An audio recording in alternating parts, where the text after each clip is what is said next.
Salut les vierges! J'avais envie de faire un petit tirage pour démarrer l'année, voir c'est quoi les énergies du début de cette année. Et du coup, j'espère que ça te plaira. Allons-y! Alors, on va commencer par le passé. Ah déjà, dans le passé, vous êtes déjà plus dans le passé, vous êtes déjà dans le présent. Alors ici, cette carte peut signifier que durant la fin d'année 2023, vous avez eu une évolution, tel un phénix que vous voyez là, qui n'est plus exactement comme elle était avant. Vous avez changé, vous avez évolué, vous n'êtes peut-être plus la personne que vous étiez avant. On voit donc que vous n'êtes plus trop dans le passé, mais plus dans le présent. Maintenant, on va voir un peu plus pourquoi. Alors, ici, le présent. Qui suis-je? Apprendre à connaître votre nouveau moi. Ok, donc vous êtes vraiment dans une transition de savoir où vous en êtes avec vous-même aussi. Vous êtes peut-être perdu, peut-être que vous vous reconnaissez plus, peut-être que vous avez du mal à vous adapter à votre nouveau moi. C'est possible. Vous avez eu beaucoup de changements, peut-être qu'il y a des trucs que vous dites, ah oui, mais je fonctionne plus comme ça. Il y a des choses que oui, mais je suis plus comme ça. Ok, d'accord. C'est important d'apprendre à bien se connaître pour mieux interagir avec les autres. Pour l'été, alors ok. Alors après, on a fait pour que chaque moment faites que chaque moment compte. Utilisez votre temps à bon escient. Ici, on peut aussi parler qu'il y a peut-être une énergie qui vient ou qui est déjà arrivée de quelqu'un qui vous fait perdre du temps. Les autres ne vous écoutent pas vraiment et on vous demande de l'aide à plusieurs reprises sans tenir compte de vos conseils. Quelqu'un souhaite utiliser une grande partie de votre temps pour vous sentir plus important, être écouté et avoir votre intérêt. Il est important d'établir les limitations. Alors, on va passer par le second tirage. On va passer aux cartes que je préfère le plus. Alors, les premières énergies qui ressortent, c'est des ressources insoupçonnées. Merlin l'Enchanteur. Ici, on parle aussi de quelqu'un qui a encore envie de faire évoluer les choses, dans le quotidien, ou bien dans une relation peut-être. En tout cas, on vous dit que vous avez le pouvoir de faire évoluer les choses, mais le plus important pour commencer, c'est de croire en vous-même et en vos capacités. Parfois, il suffit simplement d'aller hors de votre portée et de voir qu'en fait, finalement, les limitations, c'est vous qui les mettez, parce qu'en vrai, vous pouvez aller encore plus loin que les limitations, que ce que normalement vous ne faites pas. Que si vous dépassez le cadre, que ça opère encore. Et que vous dites, mais en fait, ça va, en fait, j'ai une grande portée, vous avez un pouvoir magique, vous êtes à la hauteur de vos envies. Il faut juste avoir confiance en vous. Après, c'est plus facile à dire qu'à faire. Ça demande un gros travail sur soi-même. Il faut aussi savoir traquer vos craintes, débusquer vos faiblesses et les transformer en force. Mais il faut écouter la petite voix positive qui vous encourage au fond de vous et faire taire toutes les autres voix qui ne sont pas pour vous. Vous avez la capacité de régner dans votre vie, d'être acteur de votre vie. Ici, ah oui, on trouve sa voie. Donc là, effectivement, on est encore une fois sur une renaissance de ok, j'aimerais bien évoluer, mais je ne sais pas vers où aller. Ici, trouver sa voie, c'est important. En fait, ce qui est marrant, en fait, avec Elsa, qui représente vraiment la force, c'est que là, déjà, t'as deux personnes qui ont quand même des pouvoirs magiques. Hein. J'ai bien à dire, ils ont tous les deux un pouvoir... Bon, après, Elsa, elle découvre son pouvoir. En fait, le complexe d'Elsa, en fait, dans le film, c'est que au début, il va y avoir pas mal de gens qui vont dire t'es comme ça, t'es comme ça, t'es comme ça, t'es comme ça. Tu découvres en fait que, pas forcément. Tu es libre d'être l'étiquette que tu as envie de donner au monde et de faire ce que tu as envie de faire en fait. Il n'y a pas de limitation que les autres doivent avoir. Tu es ton propre acteur de ta vie. Tu peux très bien décider de savoir qui tu es exactement et de faire ce qui te semble le plus juste, ce qui te semble le plus véritable, le plus concret dans ta vie. Il se peut aussi que ça soit toi qui as des secrets à cacher, qui a des choses qui n'ont pas été dites, et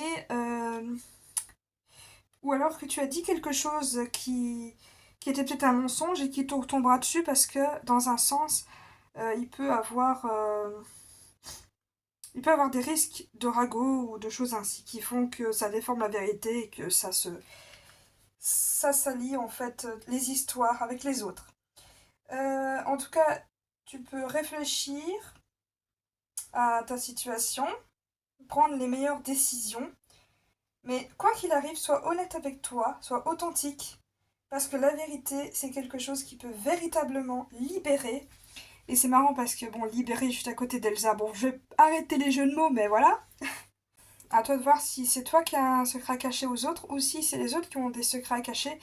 Mais en tout cas, quoi qu'il arrive, il peut y avoir des sujets qui vont éclater ou qui a déjà éclaté et qui peut faire mal. Mais ce qui est important pour ton évolution, de toute façon, c'est de savoir que tu as le pouvoir sur ça, que tu saurais gérer cette situation parce que tu es le magicien et en plus tu cherches ta voix et tu cherches à être authentique et tu tournes peut-être même le dos à ceux qui ne sont pas assez authentiques avec toi-même et avec les autres et du coup on peut avoir une certaine libération par rapport à ça. Je pense qu'une vérité cachée ou quelque chose ainsi peut véritablement changer les choses et faire que les tensions se dissipent. Être le plus clair possible, être le plus authentique possible, ne fait jamais de mal. Et si tu n'es pas accepté, bah, c'est que tu n'es pas entouré de bonnes personnes, tout simplement. Alors, on va aller passer par le sentimental. Ok, bon, alors dans le sentimental, on voit déjà que, bah, encore une fois, la notion d'évolution, de vous connaître pleinement. En fait, ici, c'est ok, sois content, tu as appris des choses, tu as traversé des nombreuses épreuves, tu as appris des leçons importantes en chemin, tu es maintenant satisfait, heureux et pleinement toi-même. Ou du moins, c'est dans cette transition qu'il faut absolument être, si tu n'es toujours pas encore arrivé jusqu'au bout. En tout cas, c'est ce qui est à ta destination, c'est au moins être toi-même. Sincèrement, heureux, satisfait et toi-même. Euh, ok. Alors, on a le 7 d'épée à l'envers. Ici, il est temps d'affronter la vérité. Vous savez bien qu'il vaut mieux être honnête avec vous-même au bout du compte. Admettre la vérité est toujours bénéfique, donc soyez courageux. Ici, on a le 6 de cadeau à l'envers. Ici, on se fait plaisir. C'est la générosité, mais envers soi-même. Faites-vous plaisir, offrez-vous ce que vous voulez, vous méritez de savourer les fruits de votre dur labeur. Donc là, on est vraiment dans une énergie de ok, je me fais plaisir. C'est sympa. Alors ici, avec le 8 d'aiguille, ça symbolise la contrainte. Gardez l'espoir, car tout n'est pas perdu. Même si vous vous sentez prise au piège, même si vous sentez la défaite qui est autour de vous, rappelez-vous que vous avez le pouvoir de vous libérer, de recoudre les éléments qui se passent dans votre vie. Vous avez la force de tout reconstruire et euh, la force de savoir aussi que vous n'êtes pas forcément prise au piège. Vous avez toujours un rôle à jouer et vous êtes toujours euh, dans l'énergie de vous dégager des épreuves.